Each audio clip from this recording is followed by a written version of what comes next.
Story के start में cry को देखते हैं, जो दुनिया के सबसे मजबूत कबीले का नेता, दुखी आत्मा है और उसकी बुद्धि और शक्ति के लिए उसे व्यापक रूप से सम्मान दिया जाता है। लेकिन वास्तव में वह पूरी तरह से कमजोर है और बस अपनी नौकरी छोड़ने का रास्ता खोजना चाहता है। हम क्राई को ट्रेजर हंटर कबीले की बैठक में कतार में खड़ा देखते हैं और ऐसा लगता है जैसे वह वास्तव में यहां नहीं रहना चाहता है, लेकिन उसके पास कोई विकल्प नहीं है।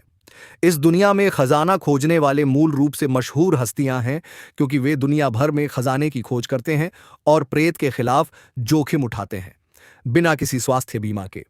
यह एक खतरनाक काम है, लेकिन प्रसिद्धि और धन का वादा हर साल दर्जनों लोगों को ट्रेजर हंटर बनने के लिए मजबूर करता है और अंत में वे अक्सर फर्स्ट स्टेप्स जैसे कबीले में शामिल हो जाते हैं। यही कारण है कि वे राजधानी में सर्वश्रेष्ठ में से एक के रूप में प्रसिद्ध हैं, कभी अस्तित्व में।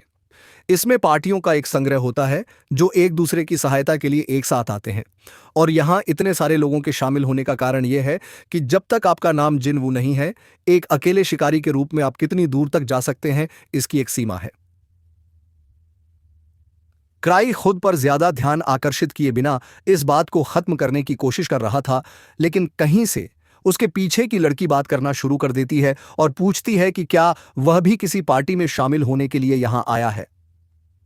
क्राई उसे तब तक नजरअंदाज करने की पुरानी रणनीति का उपयोग करने की कोशिश करती है जब तक कि वह चली न जाए, लेकिन इससे पहले कि उसे पता चले, वह पहले से ही उसके सामने आ चुकी है और अपना परिचय दे रही है। उसका नाम रूटा है और वह लेवल 3 की शिकारी है, इसलिए वह क्राई की ओर हाथ बढ़ाती है, लेकिन वह उससे हाथ मिलाने से इनकार कर देता है, हालांकि वह उसे अपना नाम बताता है। रूटा निराश है कि क्राई ने उससे हाथ नहीं मिलाया, लेकिन वह इससे उभर गई और अपने बारे में कुछ और बात करना शुरू कर दी। वह अब तक अकेले ही शिकार करती रही है, लेकिन उसे व्हाइट वुल्फ डेन नामक एक तिजोरी मिली और वह इसे अकेले संभाल नहीं सकी, इसलिए वह एक पार्टी में शामिल होने के लिए आना चाहती थी। तभी उनके सामने वाला आदमी मुड़ता है और रूटा से कहता है कि क्या उसे व्हाइट वुल्फ डेन जैसे खतरनाक वॉल्ट को लेने की कोशिश करनी चाहिए, जबकि वह अभी भी केवल लेवल 3 पर है। वह मुस्कुराता है और उसे एक अनुभवहीन नौसिखिया कहता है, क्योंकि भले ही वह स्तर 3 है, वह अभी भी अन्य पेशेवर शिकारियों की तुलना में मूल रूप से एक नौसिखिया है। जैसे जैसे बहस अधिक गर्म होती जाती है, रूटा वास्तव में क्रोधित हो जाता है और क्राई वास्तव में चाहता है कि वह घर पर ही रहता तो वह उनके साथ शामिल नहीं होता। रूटा ने अपने चाकू निकाले और उस आदमी पर हमला करने ही वाली थी, लेकिन इससे पहले कि वह कुछ करती, एक गार्ड आता है और रूटा को याद दिलाता है कि ये लंदन की सड़कें नहीं हैं, इसलिए अगर वह ऐसा करती रही तो उसे वहां से प्रतिबंधित कर दिया जाएगा। कबीले की बैठक। उसे एहसास होता है कि उसने एक पल के लिए अपना आपा खो दिया है, इसलिए वह अपने चाकू दूर रख देती है और गुस्से के लिए माफी मांगती है। हर कोई रोने का प्रयास करता है जैसे कि वह यहां नहीं है। थोड़ी देर बाद क्राई कबीले की बैठक में पहुंच जाता है और रूटा अभी भी उसके साथ है, क्योंकि वह एकमात्र व्यक्ति है जिसे वह यहां जानती है। वह यहां के सभी शक्तिशाली शिकारियों को देखकर चकित है और सच कहूं तो थोड़ा अभिभूत महसूस करती है, क्योंकि वह पहले कभी भी इस तरह की जगह पर नहीं गई है। वह क्राई से पूछती है कि क्या वह पहले यहां आया है, तो वह उसे बताता है कि यह उसका 5वीं बार यहां है, और रूटा सोचता है कि अगर उसे मेरे पास भर्ती के लिए वापस आना है तो उसे एक शिकारी होने के नाते चूसना चाहिए। शिकारियों के बीच प्रतिभा ही सब कुछ है, इसलिए कोई भी यादृच्छिक व्यक्ति भी अपना नाम नहीं बना सकता और रैंक पर नहीं पहुंच सकता। रूटा ने कमरे के दूसरी तरफ आकर्षक पोशाक में एक पार्टी देखी, इसलिए उसने क्राई से इसके बारे में पूछा और उसने उसे सूचित किया कि पार्टी को आर्क ब्रेव कहा जाता है और आज भर्ती होने वाली सभी पार्टियों में से वे निर्विवाद रूप से सबसे ज्यादा वंचित हैं। एक समूह के रूप में वे एक बार केवल 6 सदस्यों के साथ लेवल 7 वॉल्ट को पूरा करने में कामयाब होते हैं, इसलिए उनका व्यापक रूप से सम्मान किया जाता है। और यदि आप उनके नेता आर्क रोडिन द्वारा खोजे जाते हैं तो आपको एक अच्छा शिकारी कैरियर बनाने की काफी हद तक गारंटी है, हालांकि वह अपने चयन मानदंडों के मामले में काफी चुनिंदा है। रूटा और अधिक जानने के लिए उत्सुक है, इसलिए वह कमरे के कोने में खाली डेस्क के बारे में पूछती है, लेकिन इससे पहले कि क्राई कुछ कह पाती, पहले वाला लड़का आता है और उससे कहता है कि वह सब कुछ समझा देगा। बाहर हुई बहस के बाद रूटा वास्तव में उसकी मदद नहीं चाहती है, लेकिन ग्रेग फिर भी समझाता है और उसे बताता है कि डेस्क उस पार्टी की है जिसने इस कबीले ग्रीवस की स्थापना की थी। यह पार्टी प्रतिभाशाली युवाओं का एक समूह था जो कुछ साल पहले राजधानी पहुंचे थे और उन्होंने शोक संतप्त आत्माओं के रूप में अपना नाम कमाया। लेकिन दूसरों को यह नहीं पता कि इस प्रसिद्ध पार्टी में क्रेज के बचपन के दोस्त शामिल हैं। जाहिरा तौर पर चारों ओर ऐसी अफवाहें चल रही थीं कि शोकग्रस्त आत्मा पार्टी आज भर्ती करेगी, लेकिन चूंकि उनका स्थान खाली है, ग्रेग का मानना है कि अफवाहें झूठी थीं। तभी एक बच्चा जो दुखी आत्माओं की पार्टी में आवेदन करने की उम्मीद से यहां आया था, उसने देखा कि वे अभी तक यहां नहीं आए हैं, इसलिए वह क्रोधित हो गया क्योंकि उसका मानना है कि वह किसी दिन दुनिया का सबसे मजबूत शिकारी बनने जा रहा है। इसलिए शामिल होने लायक एकमात्र पार्टी दुखी आत्माएं हैं। ग्रेग को बच्चा मनोरंजक लगता है, लेकिन रूटा में कुछ भी कहने की हिम्मत नहीं है क्योंकि बच्चे का स्तर वास्तव में उससे ऊंचा है। तभी टीनो नाम की एक लड़की आगे आती है और लाल बालों वाले बच्चे को हिंसा से बंद करने के लिए तैयार हो जाती है, क्योंकि वह एकमात्र व्यक्ति है जो दुखी आत्माओं की पार्टी में शामिल होने के योग्य है। उसका साथी उसे शांत करने की कोशिश करता है क्योंकि यह हंगामा खड़ा करने लायक नहीं है, भले ही लाल बालों वाला लड़का वास्तव में परेशान कर रहा हो। एक सेकंड के लिए ऐसा लगा जैसे वे लड़ाई से बचने के लिए काफी शांत हो गए थे, लेकिन फिर ग्रेग अपने प्रथम श्रेणी के उकसावे में शामिल हो गया और अचानक पूरा कमरा लड़ाई का समर्थन कर रहा है।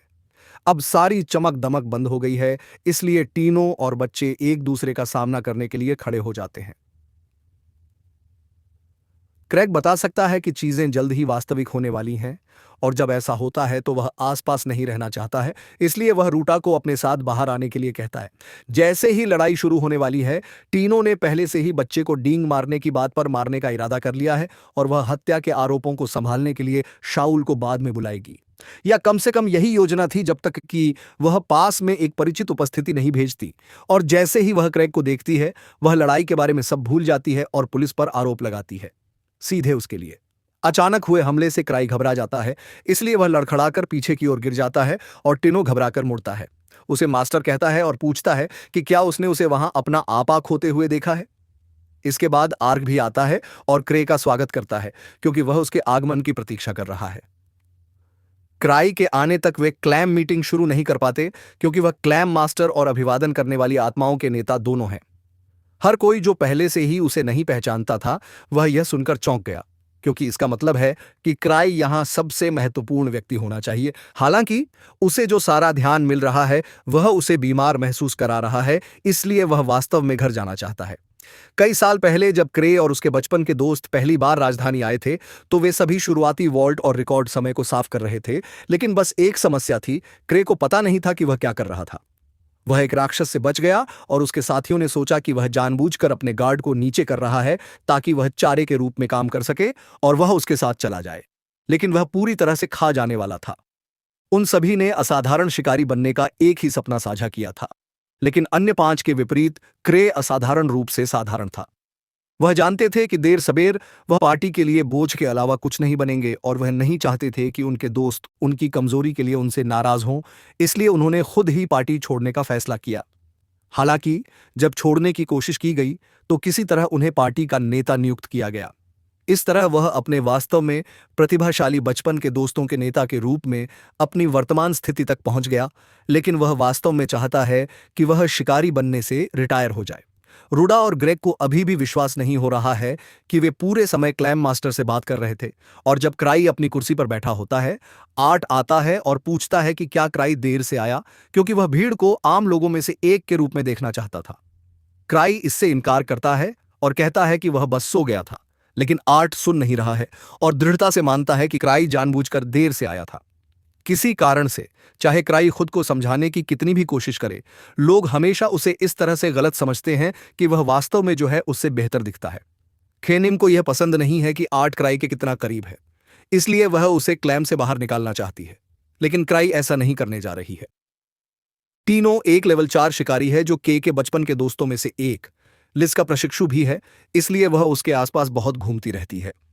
आर्ट क्राई से पूछता है कि क्या उसके मन में भर्ती के लिए कोई अच्छा उम्मीदवार है, लेकिन ईमानदारी से कहें तो अभी क्लैम में कोई नया सदस्य जोड़ने की जरूरत नहीं है। यद्यपि आर्क वास्तव में कभी भी नए सदस्यों की भर्ती नहीं करता है, क्राई अवसर लेता है और पूछता है कि क्या आर्ट उसकी किसी भी सिफारिश पर गंभीरता से विचार करेगा। आर्क का कहना है कि वह क्राई द्वारा चुने गए किसी भी व्यक्ति को स्वीकार करेगा, और यह सभी के लिए एक बड़ा आश्चर्य है, इसलिए उपकप्तान उसे इस तरह के जल्दबाजी में लिए गए निर्णय के बारे में बात करने की कोशिश करता है। हालांकि आर्क ने अपना कार्यालय काट दिया। क्राई जिसे भी चुनता है वह उसकी पार्टी में शामिल होने के योग्य होगा। टीनो शर्माना शुरू कर देती है क्योंकि उसे लगता है कि आर्क उसकी सिफारिश करने के बारे में सोच रहा है, लेकिन वह आर्क को भी पसंद नहीं करती है, इसलिए वह स्वीकार करने या न करने को लेकर थोड़ा उलझन में है।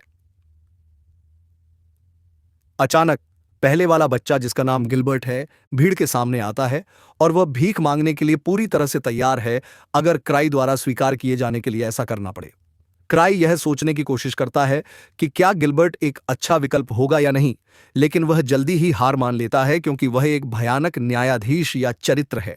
उसे पता नहीं है कि कैसे बताया जाए कि भविष्य में कोई मजबूत बनेगा या नहीं, इसलिए उसने इसे पूरी तरह भाग्य पर छोड़ने का फैसला किया। वह गिलबर्ट से कहता है कि वह उसकी सिफारिश करने को तैयार है, लेकिन उससे पहले उसकी एक शर्त है। एक शिकारी के रूप में सबसे महत्वपूर्ण बात यह सुनिश्चित करना है कि आप हमेशा जीतें। यदि उसके पास ताकत की कमी है तो वह अपनी पार्टी के सदस्यों को खतरे में डाल देगा, इसलिए क्राई चाहता है कि वह प्रदर्शित करे कि उसमें हमेशा जीतने की क्षमता है। इसके अलावा जब से क्राई ने एक शिकारी के रूप में अपना करियर शुरू किया, तब से वह पहले कभी नहीं हारा है। हालांकि ऐसा इसलिए है क्योंकि वह वास्तव में कभी भी वास्तविक लड़ाई में नहीं पड़ा है। वैसे भी क्राई अपनी अंगूठी की कलाकृतियों में से एक को उतार देता है और यहां प्रत्येक शिकारी के सामने घोषणा करता है कि आर्क को यह अंगूठी पेश करने वाले पहले व्यक्ति को उसकी पार्टी में स्वीकार किया जाएगा, और एक्यूटोसस के साथ अंगूठी को जंगल में अराजकता को देखने के लिए स्वीकार किया जाएगा। अंगूठी पाने वाला पहला व्यक्ति गिलबर्ट है, लेकिन यह लंबे समय तक नहीं टिकता क्योंकि 1 सेकंड बाद कोई भी इंसान नहीं होता। टीनो उस पर कूद पड़ता है और उसके चेहरे से इतनी जोर से मिलता है कि वह पूरे कमरे में चला जाता है। गिलबर्ट को शायद अब एक डॉक्टर की आवश्यकता है, लेकिन अभी किसी का ध्यान उस पर नहीं है क्योंकि अंगूठी इस समय फर्श पर घूम रही है। और जबकि हर कोई शुरू में कार्रवाई करने में झिझक रहा है, इससे पहले कि वे सभी इस पर लड़ना शुरू कर दें, इसमें ज्यादा समय नहीं लगता है। इस बिंदु पर क्राई छुट्टी लेने का फैसला करता है और भले ही उसके जाते ही बार नष्ट हो रहा हो, वह कहता है कि यह उसकी समस्या नहीं है और वह घर चला जाता है। हालांकि अगली सुबह यह उतनी ही समस्या बन गई जितनी बार की लड़ाई पहले पन्ने की खबर बन गई। जाहिर तौर पर लड़ाई के कारण पूरी जगह समतल हो गई थी, लेकिन सौभाग्य से दिन के अंत में कोई नागरिक हताहत नहीं हुआ।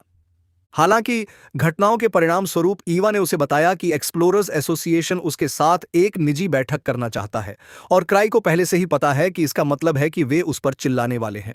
वह पूछता है कि आर्क ने खबर कैसे ली, और ईवा ने उसे बताया कि आर्क ने वास्तव में इसे बहुत अच्छी तरह से लिया और इसे हंसी में उड़ा दिया।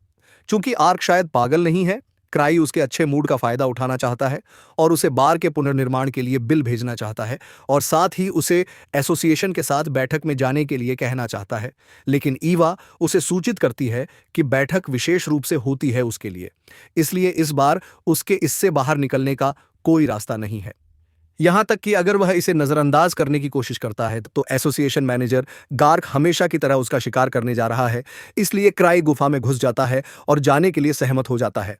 लेकिन जितनी जल्दी हो सके बाहर निकलने के लिए वह अपने गुप्त हथियार का उपयोग करेगा, और वह गुप्त हथियार है चिल्लाना और माफी मांगना। उनका यह भी तर्क है कि एकमात्र नुकसान बार को हुआ था, और चूंकि किसी को चोट नहीं आई थी और बार मालिक को बार की मरम्मत के लिए मुआवजा दिया गया है, आगे कोई समस्या नहीं होनी चाहिए। गार्क को अभी तक क्राई पर चिल्लाने का मौका भी नहीं मिला है, लेकिन क्राई को माफी मांगते देखने के बाद उसने इसे अभी के लिए जाने दिया। हालांकि भले ही उसके खिलाफ कोई आधिकारिक शिकायत नहीं है, फिर भी उसे अपने कार्यों की जिम्मेदारी लेने की जरूरत है। यही कारण है कि गार्क उसे एक कार्य सौंप रहा है और उसे मना करने का कोई अधिकार नहीं है। एसोसिएशन को शिकारियों के लिए सभी प्रकार की खोज मिलती है, लेकिन इतनी बड़ी मात्रा के साथ कि ये खोज इतनी कठिन होती हैं या इतनी कम भुगतान करती हैं कि कोई भी उन्हें करना नहीं चाहता है। इन खोजों को शिकारी काम कहते हैं और क्राई वास्तव में उनमें से किसी एक से निपटना नहीं चाहता है, इसलिए वह एक अभिनय करने की कोशिश करता है और कहता है कि वह बहुत महत्वपूर्ण है कि वह किसी काम में फंस जाए। हालांकि गार्क ऐसा नहीं है, उसे इससे बाहर निकलने दें, इसलिए वह एक को चुनने के लिए मजबूर है। क्राई खोज पुस्तक खोलता है और सबसे आसान खोज के लिए उसमें देखना शुरू करता है, और यदि सब कुछ उपलब्ध है तो निम्नतम स्तर 3 है, इसलिए वह उसे चुनता है। वह आर्क पर काम खत्म करने की योजना बना रहा था, लेकिन जब वह उसकी तलाश में जाता है तो उसे टीनो द्वारा सूचित किया जाता है कि आर्क इस समय कुछ रईसों के साथ बैठक पर गया हुआ है। वह कुछ समय के लिए चला जाएगा और यहाँ कोई और नहीं है, इसीलिए उसके पास अपना काम छोड़ने के लिए कई विकल्प नहीं हैं। तभी उसने देखा कि टीनो ने उसकी अंगूठी पहन रखी है, जिसका मतलब है कि उसने ही कल उसका छोटा सा गेम जीता था। लेकिन इसके अलावा वह उससे पूछता है कि क्या वह इस समय खाली है। टीनो उत्साहित है क्योंकि वह सोचती है कि वह उसे डेट पर चलने के लिए कहना चाहता है, लेकिन उसे निराशा होती है जब वह उसे बताता है कि उसे उसकी तलाश है। वह तुरंत भाग जाती है, लेकिन तेज होने के बावजूद क्राई के पास उसे पकड़ने के अपने तरीके हैं। वह अपने चेन कुत्तों सिल्वर को बुलाता है और उसे टिनो को पकड़ने का निर्देश देता है, और जल्द ही क्राई ने उसे एक कुर्सी में बांध दिया है ताकि वह उसके साथ खोज पर चर्चा कर सके। वह ठगा हुआ महसूस करती है क्योंकि वह सिर्फ क्राई के साथ डेट पर जाना चाहती थी, लेकिन अब वह उसे अकेले ही इस घटिया खोज में जाने के लिए मजबूर कर रहा है। क्राई पूछती है कि क्या समस्या यह है कि वह इसे अकेले नहीं करना चाहती है, और टिनो ने जवाब दिया कि अगर क्राई उसके साथ जुड़ जाएगी तो वह इस विचार का विरोध नहीं करेगी। हालांकि इसका मतलब यह होगा कि क्राई को वास्तविक काम करना होगा, इसलिए इसके बजाय वह टीनो को उन शिकारियों के एक समूह के साथ मिशन पर भेजने का विकल्प चुनता है जिनसे वह कल मिला था। 6 साल पहले जब क्राई की पार्टी पहली बार कैपिटल पहुंची तो वे शिकारी के रूप में आधिकारिक तौर पर पंजीकरण कराने के लिए एसोसिएशन में जाने वाले थे। लेकिन जैसे ही वे दरवाजे पर पहुंचे, क्राई के मन में दूसरे विचार आने लगे। ल्यूक ने उससे कहा कि वह इसके बारे में इतनी चिंता करना बंद कर दे, क्योंकि उसने ही सुझाव दिया था कि उन्हें कैपिटल में सर्वश्रेष्ठ बनने का लक्ष्य रखना चाहिए। लेकिन क्राई को अपने दोस्त की ताकत की चिंता नहीं है। वह चिंतित है क्योंकि वह जानता है कि वह उन्हें केवल नीचे गिरा देगा। ल्यूक ने उसे ऐसी मूर्खतापूर्ण बातें कहना बंद करने के लिए कहा और एसोसिएशन के दरवाजे खोलने और घोषणा करने की जिम्मेदारी